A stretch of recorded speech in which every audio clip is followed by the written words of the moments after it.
This is Impromptu from the Washington Post Opinions. It's a podcast where we bring you conversations about the issues we can't stop thinking about. I'm Theodore Johnson, or Ted, a contributing columnist, and today we are taking stock of modern-day American values. Almost everything in America seems politicized: democracy, diversity, and even patriotism. Are there even American ideals anymore that we can all agree on? To talk about this, I'm joined by two of my colleagues. My name is Attiah, and I am a columnist. My name is Jason Rezaian. I'm a columnist, and I'm also a bicentennial baby. Okay, so I think for many folks today, their patriotism or feelings about being American are complicated. People who say they're extremely proud to be American is at a record low. Patriotism has been an increasingly polarizing word generally. While about 70% of us say patriotism is important to them, that number drops with each generation, with Gen Z being just over 30-ish%. So let's start there. What's your personal relationship with being American, and do you consider yourselves patriotic? So for background, for me personally, I was born and raised in Dallas, Texas, but my parents are immigrants. My mother is from Nigeria, Ghanaian, and my father is Ghanaian.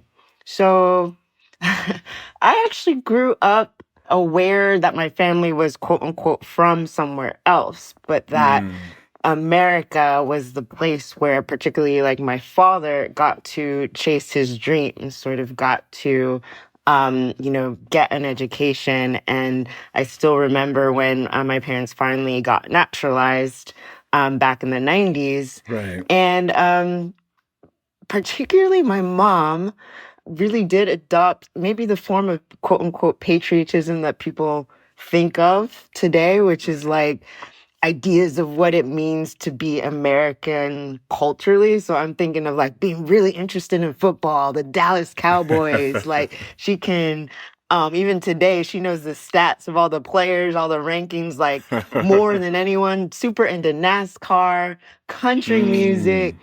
And also we grew up evangelical Christian in Texas, where the ideas of Americanism, patriotism are also very much entwined with what it meant to be Christian, frankly. Right. So then for me, I guess, as an adult, I do find it hard to reconcile. I think that the word patriot has come to symbolize particularly a white kind of male defending blindly America at all costs from any and all criticism. It's more so, I think, a tribalism, a nationalistic tribalism, than it is sort of this America as this idea where difference is celebrated, is encouraged, where people do have the freedom to self-actualize. Right.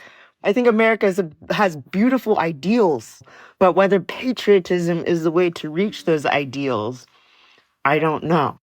Right. So, Jason, what's your sense of this? I do consider myself to be patriotic in that more traditional sense that Karen was talking about.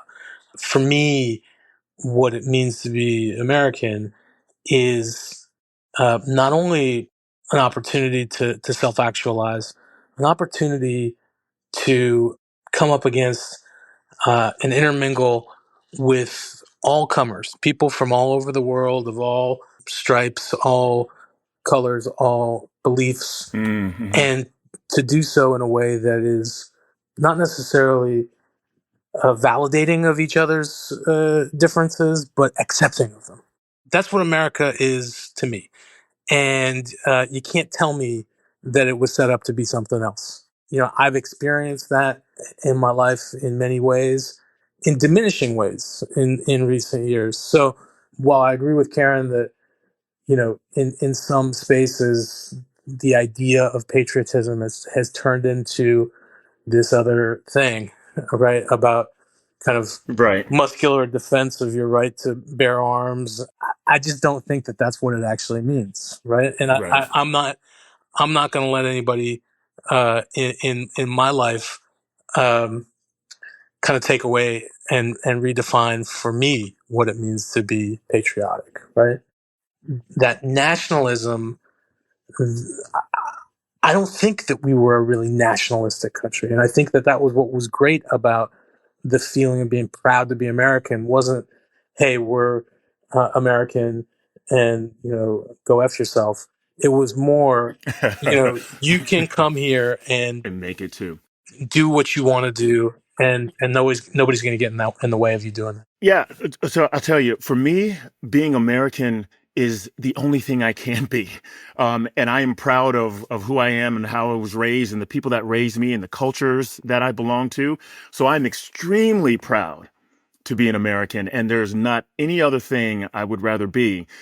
On the question of patriotism, my struggle there is a lot of patriotism is often uncritical.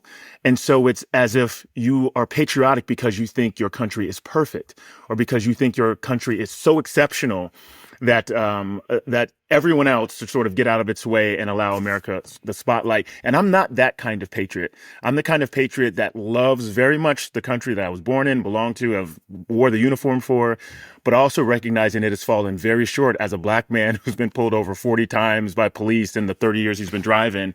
I know where the work this country needs to do is.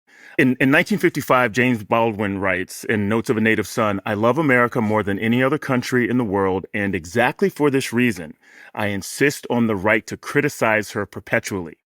Yeah, that quote, I think particularly for us as writers, in the opinion section, and you write particularly on political or cultural subjects, and I think when something happens, whether it's sexism, racism, discrimination, that is a betrayal of the promise that Mm, America sets for itself. So hmm anytime somebody betrays who they say they are, then it's like it's your job to be like, hey, wait a second. Yeah, hypocrisy. Yeah, that's not democracy. That's not what we fought for. That's not what you've marketed to the world as one of your strengths. Right, So right. then, when you get the pushback that, well, why don't you leave? You don't like it so much. And I'm like, I just want it to be better.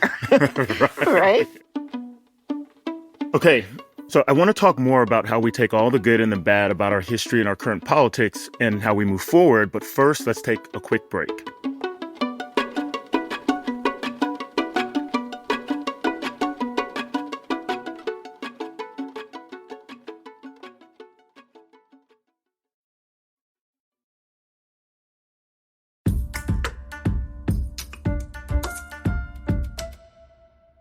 All right, y'all. So in recent years, it's felt like the different political parties represent diverging ideas about what American values even are.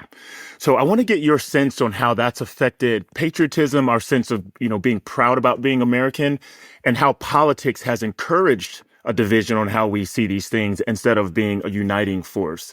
Maybe Jason, we'll start with you this time. What's your sense of the politicization of American values and even the term patriotism?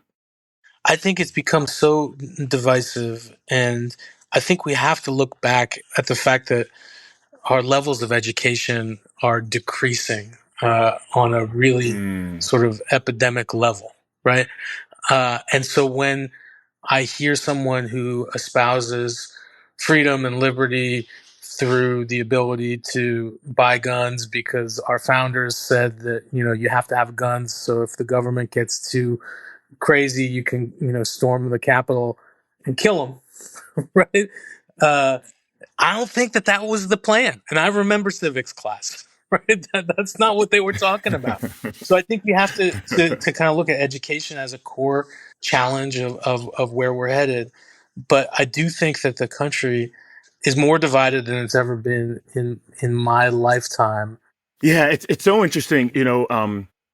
Federal holidays, national holidays are inherently political. I mean, in the 4th of July in particular, um, when I think it was in the early 1800s, the Declaration of Independence was mostly lost to history. I mean, it was a historical document. Americans didn't cite it. But it was when the political parties started to debate which one would be better for the country, which party. And clinging to the Declaration became their way of showing that they were more American than the other political party. So sort of the politicization of our founding documents, of words like patriotism, the place of America in the world, that's part of our heritage too. We come by that instinct honestly.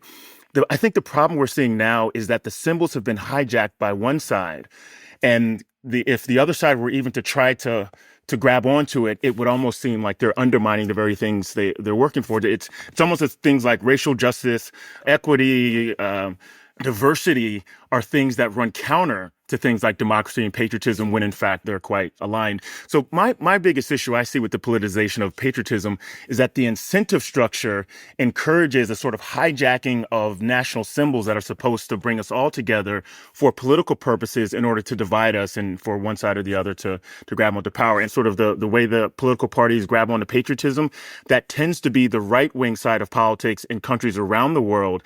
And then sort of what we were saying earlier, that nationalism aspect of the patriotism comes to the fore, and all kinds of nasty things can happen when nationalism is unbridled, especially when patriotism is the fuel to get that stuff going.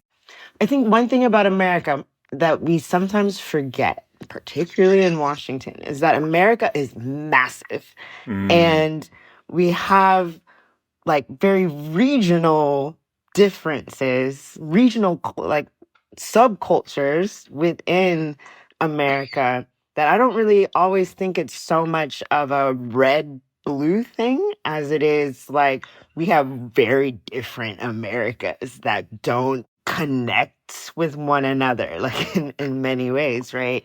Again, the diversity is great and beautiful, but there's almost a certain balkanization. So the idea that I can be in my home state and as a woman, I have less control now over my own reproductive decisions, and I go to another state and I have literally more human rights. And we hear it all the time. People are like, man, things would be better if we just let certain states go and let them do Right. their own thing. And like, how do we keep this whole ship together? I think that's the challenge. And we in the media, how do we sort of either play up these divisions, as red team, blue team, because it's easier to sell tickets to the political sports show if you're rooting for one or the other. But is that really accurately what's actually happening? I really just think we actually are kind of multiple countries and cultures in one. So last question. The country will turn 250 years old in 2 years, July 4th, 2026. It's the semi-quincentennial, centennial 100, quincentennial 500, semi-quincentennial, half of 500, 250. I think Gen Z, we need a Gen Z intervention here for a new name. If it's quarter of a millennium, quarter milli kind of works for me. I think that's a better title than semi-quin. But I've been thinking about how to move the country forward using that anniversary as an inflection point. So if this is a time when we can be proud of the nation's progress, but we should also reckon with its shortcomings and aspire to something shared together going forward, could be a really, really powerful anniversary. So no matter who the president is in 2026, if you had the president's ear, what would your recommendation be for how to bring the country together, move forward? Just sort of what's your best sense of how to make the most of this benchmark anniversary? Well, as a bicentennial baby, I feel uniquely qualified to answer this question. I mean, I like this idea of what do we call it? Semi-quincentennial. But what's the name that you wanted to give it? Oh, quarter million. Yeah, quarter million, man. I'm a fan of quarter I million. like quarter million. So, I think back to the bicentennial, I wasn't very cognizant of what was going on around me yet, but we were coming out of a pretty divisive time then too, right? It was on the heels of Watergate, and people wondered what the presidency would look like after that. If I would give one piece of advice to either one of these presidents, whoever becomes the president, actually, get out of the way. Let the country decide how it wants to celebrate this, right? I trust us to figure it out. Yep. The grassroots of democracy are at the local level. There's no doubt about that. So I feel you. Karen, what are you thinking? Yeah, I agree, especially as we are seeing, more expansions on the power of the presidency over the years, right? I agree with Jason. I'm like, we are not a nation that needs kings. If anything, you talking about, a quarter of a milli makes me think of the Lil Wayne song, like a milli from when I was in college. Honestly, I think the best way to celebrate at that time, bring back viral dance like challenges. Have us all do Mm. some what's it, subsequently deaths challenge that we can all share and like maybe give to a good cause, just like we used to have. We had like the ice bucket challenge, and Ah. remember just those, I guess, just thinking of those times that brought people together just in our humanness and joy. Well, the Europeans have that Eurovision, and obviously we have like America's Got Talent and all that. But what about like an Amerivision, like a state by Something, state but I thing, mean something right? where Let's bring it back. yeah, where we can, where we as Americans can just have fun with one another, Right. put the differences aside, whether we can all do the electric slide at the same time together, something Mm. that we all, I don't know, maybe the electric slide. And leave your guns at home. The Shared Macarena, I don't experiences. I'm know. with you. Something. Okay, we are out of time, but thank you both for being part of this episode of Impromptu, and we'll have to do this again soon. Yeah, thanks for having me. Thank you. This episode was produced by Hadley Robinson, edited by Damir Marusik, Chris Sullentrop and Allison Michaels, and mixed by Emma Munger. Chris Rukin designed our art. Special thanks to Millie Mitra, Nick Safin, and Travis Meyer. Let us know your thoughts on this episode. Email a voice memo to impromptu@washpost.com. And if you're enjoying the show, please leave us a review on Apple Podcasts. It really, really does help. Thank you for listening.